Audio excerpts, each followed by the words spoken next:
And we're back. Howdy y'all, this is Ethan Bonreal, back at it again, giving you that gay shit you love while jumping into more Final Fantasy 15.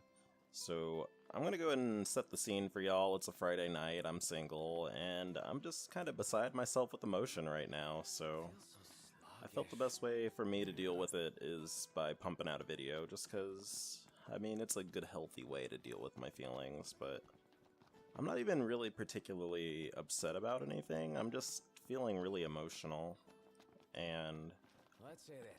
Hurry it up, I think part of it is that I think I feel a little bit overwhelmed. And I don't even know what exactly reminded me of this, but I'm feeling a little bit wary of people right now. Not anyone in particular, mind you, just I've seen some people in my periphery, I don't know how to describe it, like people who are like acquaintances of acquaintances, or like people you know indirectly, like really get into like a really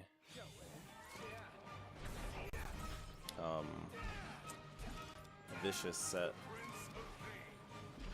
of arguments over essentially nothing, honestly. And that's a pretty reoccurring theme throughout my friend groups, because one of the things about having a lot of gay or queer LGBT friends is that everyone has really intense emotions, and this is something that people don't really talk about that much, I think.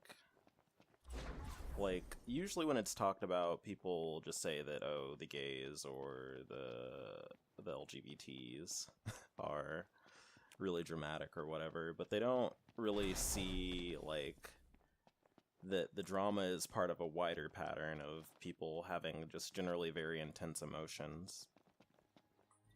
Need to turn the quest finder on because I forgot which way I'm walking. There we go. We're also going to stop and pick up these ingredients over here. But they don't see it as part of a wider set of really behaviors and feelings that we have in a lot of cases. So, ow, that hurt. One of the examples of that is how, you know, sometimes we get into really intense romantic relationships really abruptly. Like, this one tends to be really relatable, and it's almost like a meme, but like, when I was younger, I would basically just fall in love with any guy who was just nice to me or showed me any sort of affection. And it took me a while to realize that this was like another aspect of having really intense emotions, is that like really falling for people aggressively is actually like a form of intense emotion. It's not just like stuff like drama or being... Oh, hey, some more stuff. Almost forgot there were two things here. That's handy. We're gonna go ahead and equip that. But it's not just stuff like drama, it's other things. And I see these things as being pretty connected, at least in my mind. Go ahead and give Ignis one. You could use a bronze bangle. Gladio has one, so everyone but Prompto has one so far. I am not into wildlife. That guy.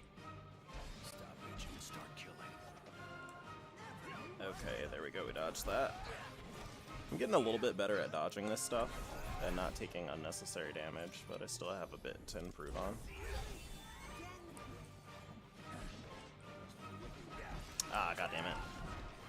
I didn't see that last one there. But that is okay, because they don't really do that much damage to us anymore. Right.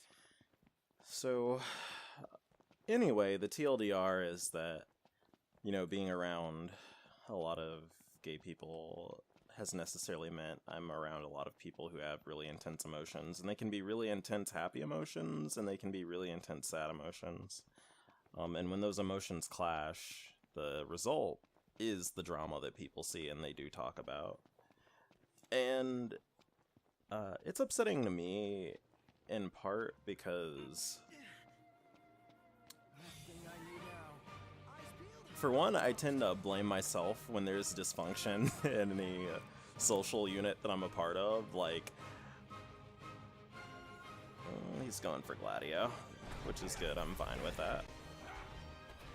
And we're gonna get that blind side, my bad. We'll go ahead and have Gladio use his technique on him too. Can we reach him? There we go, got the first hit, and the second hit, and the third one. But I tend to blame myself for any dysfunction. Like, if people are arguing in my head, even though I know it's not my fault, I tend to just blame myself for it. Like, I should be able to better moderate what's going on with the people around me. And of course this is something that happens a lot, because, you know, being around people just means they're going to argue eventually, and they're going to be in conflict, and it's just a natural part of having friends. But when you're friends with people who have really intense emotions, sometimes it means that can escalate really abruptly and really aggressively, and you don't always know what to do about it.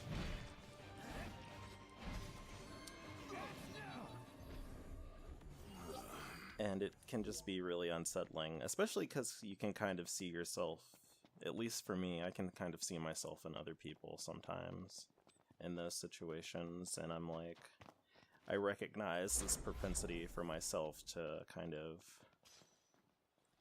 overreact to certain things, or just react very intensely to things that could probably be dealt with in better ways. And so when I see it in other people, I'm like, shit, man, I do that too sometimes, or I feel like that too sometimes. I actually got... Oh, sorry, Ignis. Actually... Man, holy shit, there are a lot of these things out here. Also, I one-shot that. That was pretty intense. Good lord. That was pretty intense. I feel a little bit bad about that. Maybe we'll use Prompto for something soon here. I'm not sure. But... Anyway, I got left a pretty nice comment on my Hammer Watch video, and someone pointed out that I seem really empathetic, and they asked if I struggle with dealing with some of the things I talk about that I observe in other people. So, do I struggle with being, like, really sexual, or do I struggle with being kind of mean when I'm feeling insecure? And I will say I do struggle with stuff like that at an internal level, but I've become aware of it enough and for long enough that it's something that I'm better about dealing with. Oh shit, I put the wrong button in. I'm tilted. It's because I'm talking too much. Thanks. Let me go ahead and jump up there again. There we go. Ready for this?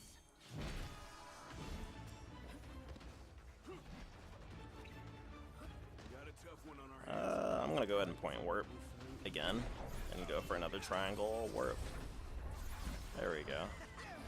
Big weapon like that. But yeah, I struggle with these kind of things myself. Just because it's like...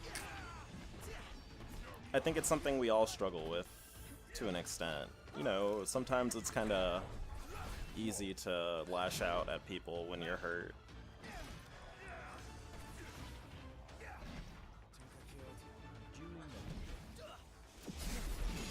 There we go. Probably gonna try to set up another triangle jump. There we go. These aren't that hard, actually. This is pretty reasonable to do. Killed all three of them.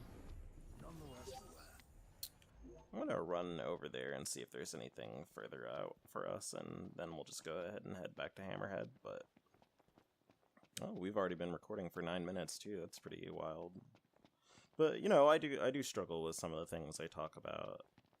But like I was saying, it's not always something that I see as unavoidable. It's something that I just try to overcome, and I've had enough experiences where I've been aware of what's going on and how I feel, to where I like have strategies to dealing with those kind of negative feelings or those negative impulses. And my suggestion is generally to like have a strategy in place for like once you recognize you're doing something a little bit unsavory, to give you an alternative behavior to do. So, like, I think something for me is, like, when I'm feeling like being a little bit mean, I remind myself, you know, actually other people don't exist to meet my standards, and that's totally okay. And it's almost like pinching yourself a little bit to pull yourself back. I'm like, first, you know, I'm being kind of mean for no reason, and I need to cool it, and the way I cool it is remind myself that this person doesn't need to meet my standards.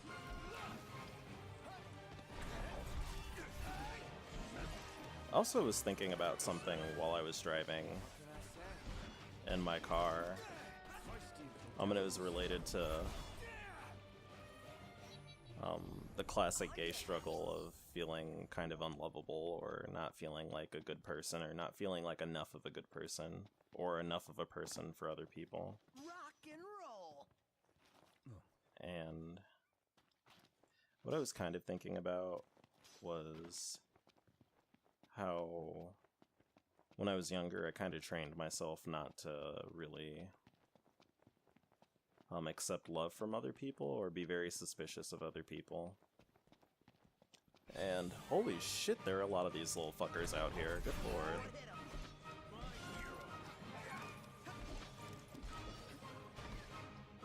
There we go. Alright. That was pretty easy. What EXP are we at? I think we need like 200 more EXP to level up again, so we're just gonna keep on walking. Technically, we could have teleported back to the base, but I want to get the EXP for the levels, because I would really like to show off some demons in one of the next 2 or 3 videos. But that's kind of unlikely. Demons, I think the weakest ones are around level 15 or 16. But I'm not 100% sure. Again, I've only actually played, like, up until you get your car back of this game.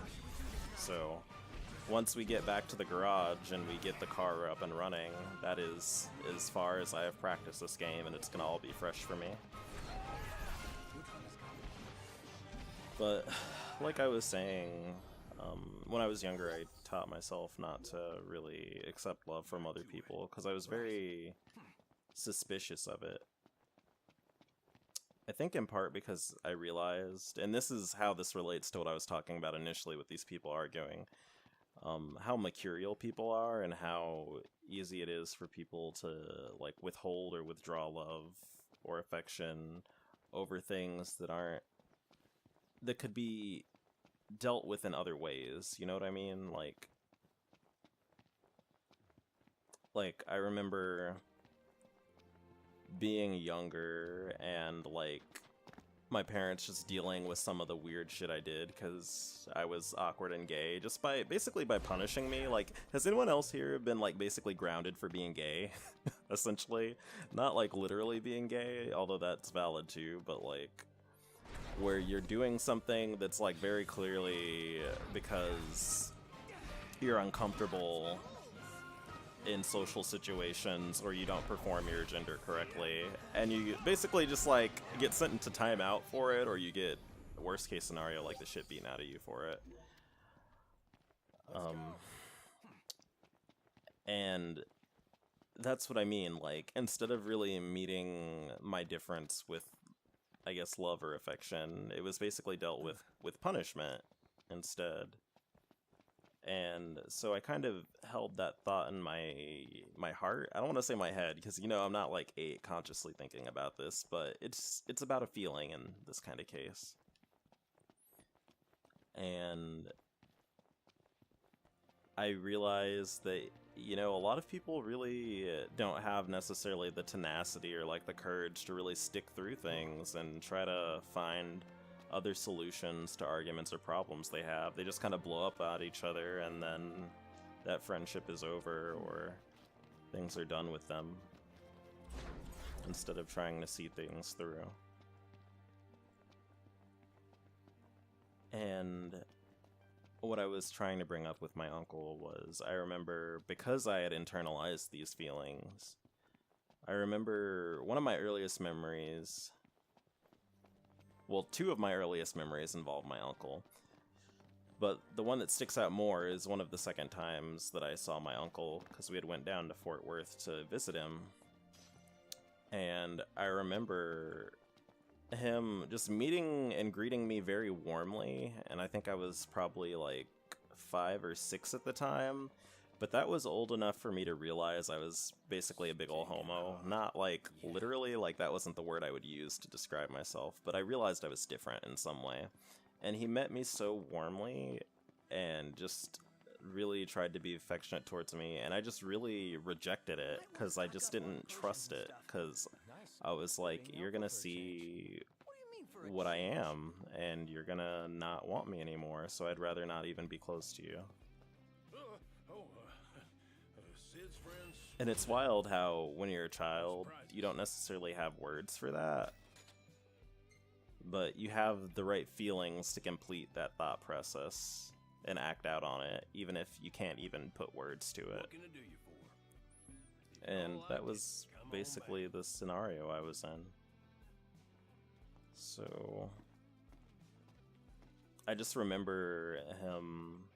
It was actually just like this. I'm gonna walk out here again. I'm blushing a little bit because I'm being a dweeb, but summer in Texas, like, is very much so like walking outside here, where you're walking into like, you're walking in from artificial light that's a lot less bright out into like extreme brightness, because there are no clouds, because there's no moisture, because we live in the evilest part of the US.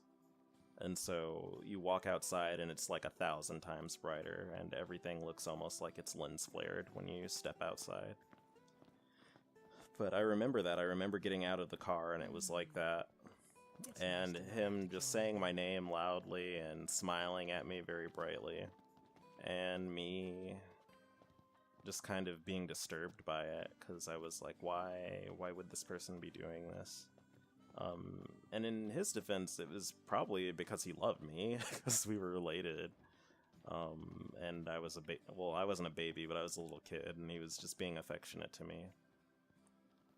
But, you know, I taught myself that I really should reject it, and I think that's, in my mind, that's a certain type of gay experience. It's not like everyone's, but I think that's something that we learn to feel in a lot of cases.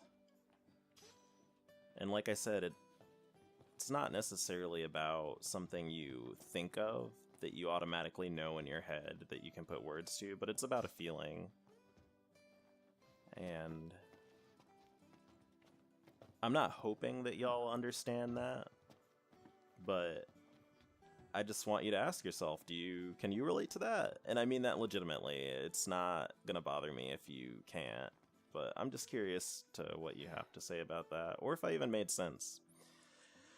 But I think it is time to get ready to end the video, so I'm gonna talk to Cindy and turn in this quest, and then we will end the video, and we'll be able to move forward from here in the next video. She's back. We should all get a picture with her.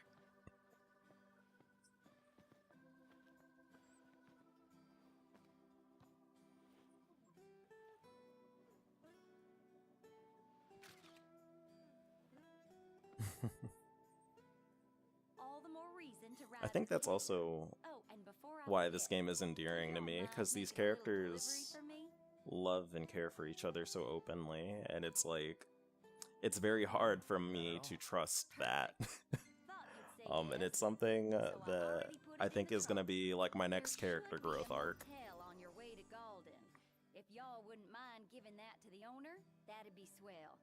Grandpa like Man, or shit. I was trying to say like 3 things at the same time. Now that she's all polished up and ready for the road, would you care to take her for a little test drive? Low resolution Noctis looks really weird. He looks like he's made out of wax or something. Like right there, it just looks a little bit strange. But anyway, we'll worry about low resolution Noctis later, because I need to end this video because it's going to take literally probably like an hour to upload. But in the meantime, I'm Ethan Bonreal. If this topic made sense to you, smash that like, or alternatively just leave a comment, or, you know, keep it in your feelings, because It's about a feeling. So in the meantime, have a good one, y'all.